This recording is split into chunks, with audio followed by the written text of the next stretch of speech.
Hello everyone, কেমন আছো সবাই? জানি গরমে কেউই ভালো নেই, তবুও বলবো সবাই একটু সাবধানে থেকো।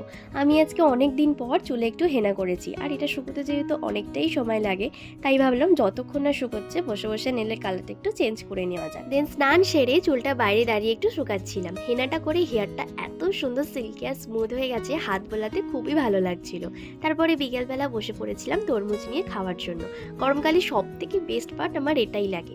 যাই হোক, এই গরমে সারা দুপুরটা এতই রোদ থাকে, গাছগুলো যেন ঝিমিয়ে পড়ে। তো আমি এখানে সমস্ত গাছগুলোতে একটু জল দিচ্ছি, আর গাছগুলো জল দিতেই বেশ কিন্তু সতেজ আর প্রাণোচ্ছল লাগছিল। রোজ বিকেলে এটাই কিন্তু আমার অন্যতম একটি কাজ। তারপরে সন্ধ্যেবেলা বইটা নিয়ে একটু পড়তে বসে পড়েছিলাম। আচ্ছা, তোমরা বলো তো এই লুকটাই আমায় কেমন লাগছে? আমার জামা কাপড়ের আলমারিটা এরকম অগোছালো অবস্থা হয়েছে, তো ওটাই ঝট করে গুছিয়ে নিলাম। বেশ ভালো লাগছিল কিন্তু এবার দেখতে। তো আমার তো কাজ হয়ে গেছে, আর তোমরা যারা এখন আমার চ্যানেলকে সাবস্ক্রাইব করোনি তাড়াতাড়ি সাবস্ক্রাইব করে দাও। টাটা।